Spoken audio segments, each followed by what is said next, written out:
ସାଙ୍ଗମାନେ ଦୁନିଆରେ ଅନେକ ଆଦିବାସୀ ଅଛନ୍ତି ଓ ସମସ୍ତ ଆଦିବାସୀଙ୍କର ନିଜ ନିଜର ପରମ୍ପରା ଓ ସଂସ୍କୃତି ଅଛି। ସାଙ୍ଗମାନେ କ'ଣ ଆପଣମାନେ ଜାଣିଛନ୍ତି ଦୁନିଆରେ ଏମିତି ଏକ ଆଦିବାସୀ ଜନଜାତି ଅଛି ଯେଉଁଥିରେ କି ସେହି ଜନଜାତିର ମହିଳାମାନେ ନିଜ ବେକ ଯେତେ ଲମ୍ବା କରନ୍ତି ସେମାନେ ସେତେ ସୁନ୍ଦର ଦେଖାଯାଆନ୍ତି ବୋଲି ମାନନ୍ତି। ଏହି ଆଦିବାସୀ ଜାଣିବା ପୂର୍ବରୁ ଆପଣ ଯଦି ଚ୍ୟାନେଲ ନୂଆ ଆସିଲେ ଲାଇକ୍ ଓ ଚ୍ୟାନେଲକୁ ସବସ୍କ୍ରାଇବ୍ କରିଦିଅନ୍ତୁ।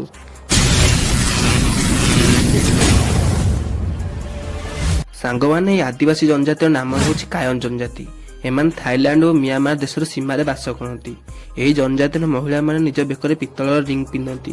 ଏହି ପିତ୍ତଳ ରିଙ୍ଗ ପିନ୍ଧିବା 5 ବର୍ଷର ଛୋଟ ଝିଅଠାରୁ ଆରମ୍ଭ ହୋଇଥାଏ ଓ ବୟସ ଅନୁସାରେ ଆସ୍ତେ ଆସ୍ତେ ବଢ଼ିଥାଏ। ଏହି ପିତ୍ତଳ ରିଙ୍ଗର ଓଜନ 10 କିଲୋ ପର୍ଯ୍ୟନ୍ତ ହୋଇଥାଏ। କେତେକ ଲୋକ କହନ୍ତି ଯେ ଏହି ଆଦିବାସୀ ଲୋକମାନେ ଘଞ୍ଚ ଜଙ୍ଗଲରେ ରହିଥାନ୍ତି, ଯାହାଫଳରେ ସେଠାରେ ଥିବା ହିଂସ୍ର ଜନ୍ତୁମାନେ ସେମାନଙ୍କ ଉପରେ ଆଟାକ୍ କରିଥାନ୍ତି।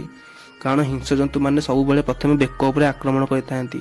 ଏହି ଆକ୍ରମଣରୁ ବଞ୍ଚିବା ପାଇଁ ଆଦିବାସୀ ଲୋକମାନେ ବେକରେ ରିଙ୍ଗ ପିନ୍ଧନ୍ତି। କିନ୍ତୁ ପ୍ରକୃତରେ ଏମିତି କୌଣସି କାରଣ ନାହିଁ। ଏହି ଆଦିବାସୀର ମହିଳାମାନେ ଭାବନ୍ତି ଯେ ବେକ ଯେତେ ଲମ୍ବା ଦେଖାଯିବ ସେମାନେ ସେତେ ସୁନ୍ଦର ଦିଶନ୍ତି। ବେକରେ ରିଙ୍ଗ ପିନ୍ଧିବା ସେମାନଙ୍କର ଏକ ପରମ୍ପରା ଅଟେ। ରିଙ୍ଗ ପିନ୍ଧିବା ଫଳରେ ଏମାନଙ୍କ ବେକ ସାଧାରଣ ମଣିଷଠାରୁ ବହୁତ ଲମ୍ବା ହୋଇଥାଏ। ଆପଣଙ୍କୁ ଏହି ଭିଡ଼ିଓଟି କିପରି ଲାଗିଛି ନିଶ୍ଚୟ କମେଣ୍ଟରେ ଜଣାନ୍ତୁ। ପୁଣି ଦେଖା ହେବା ଆଉ ଏକ ଭିଡ଼ିଓରେ। ସେତେ ପର୍ଯ୍ୟନ୍ତ ବିଦାୟ ଦିଅନ୍ତୁ। ରହିଲି। ଜୟ ଜଗନ୍ନାଥ।